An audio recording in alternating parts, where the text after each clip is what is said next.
Hello, I'm Robbie Fowler and you're watching Redmen TV. Hello, welcome to the Redmen TV on an evening that saw Liverpool lose their first pre-season game by 2-1 against Brondby. Yes, and if you of course on Twitter or social media, you would think that we'd lost the Premier League title. Obviously, a very early look at Brendan Rodgers' squad, and some of the young players and some of the fringe players as well. I asked you for your thoughts on Twitter and on Facebook, so let's get into some of them. Shivam Singh says a disappointing start, but some decent performances there. Hugely impressed with Ibe. Him and Sterling on the wings will kill. Yes, I couldn't agree more with you there, mate. Ibe does look very impressive. We'll talk a bit more about him in a moment. But yeah, moving on at James Graham P says Coutinho, Ibe and Flano stood out for me. Nobody else really. Okay. I thought Peterson looked quite good as well. I mean, obviously he got the goal, which you'd sort of expect the centre-forward to finish, but the way he put himself around, you know, showed good pace, good determination. And I'm not looking at him thinking the next great centre-forward to play for Liverpool by any stretch, but if you're talking about players who did stand out from the crowd, I think definitely him. Let's see, Arab Segem said, poor LFC, we got to buy. We won all pre-season matches last year. This is an indicator of 2014-15. Is it? Is it though? No. On the volley, it was pretty boring at times. Not enough tricks. Too much Dean Saunders. And on that final point, that is the nail hit on the head. The big talking point of the match. Anyone who's had the misfortune of watching the game on BT Sport is just Dean Saunders. Oh, interesting to know. Obviously, it was on LFC TV as well. I don't know who did the co-commentary on there. They can't have been worse. They cannot have been worse.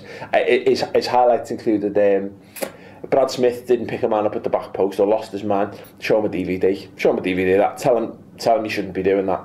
And he might learn. Good one, Dino. Good one, Dino. Dynamite insight. You can see why he was such a success at the highest level of coaching and management. Let's get to Facebook comments.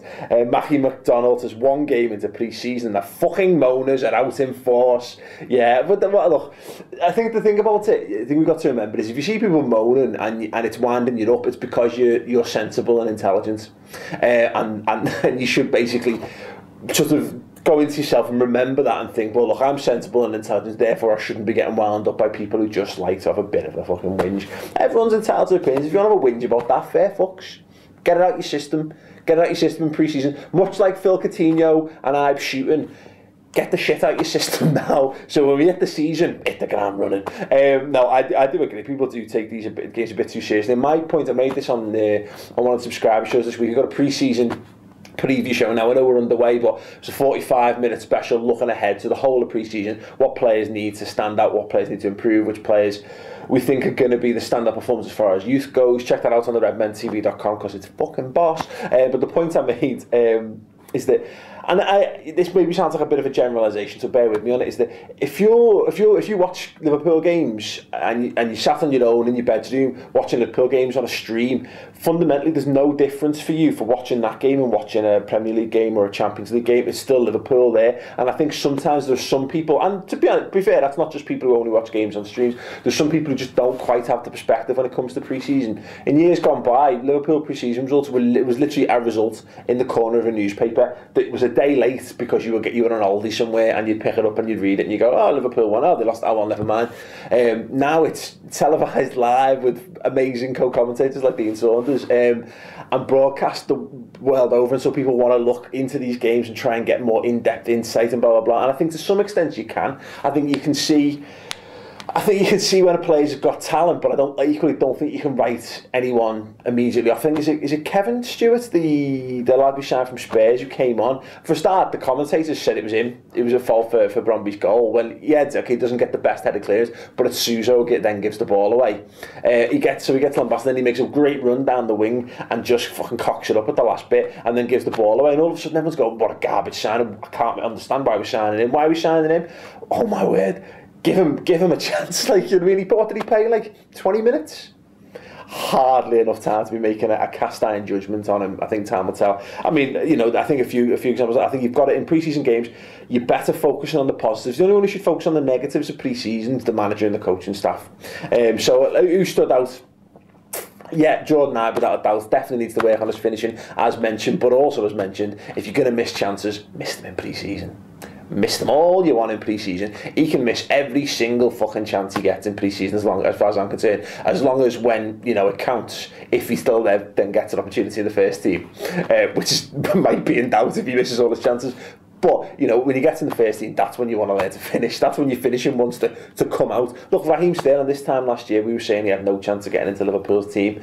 And all of a sudden, he's gone on to be one of the brightest attacking talents, you know, halfway through the season, after Hull.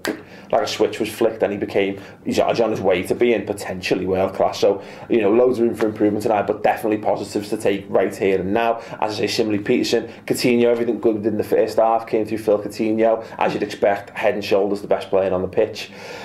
Barini didn't get a chance to shine, but I think he was isolated. I wanted to see Suso and Teixeira supporting him a bit more, whereas they just didn't. Suso didn't have a great game, showed some flashes, maybe tried a little bit too hard again. You saw the difference between Philip Coutinho and Suso. And at the minute, Suso's going to have to make a massive step up. But once again, you know, he's got a few games now to impress the manager, and we'll see what comes of it.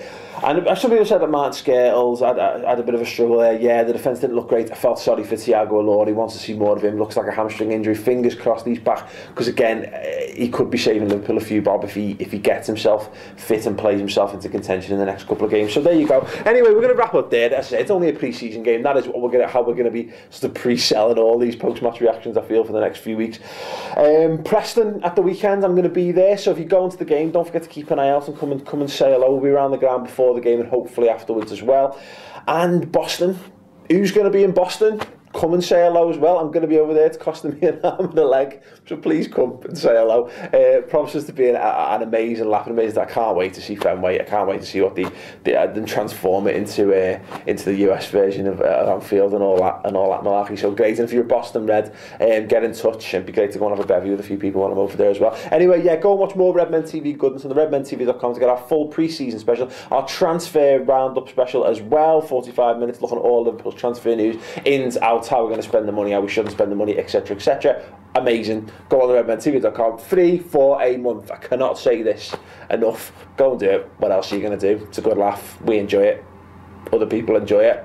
And you will too. Anyway, don't forget to give the video a thumbs up about it on YouTube, and check out more content if you can't be arsed. Subscribe and check out the free stuff. Do it. Do it. What else are you going to do? There's no footy now.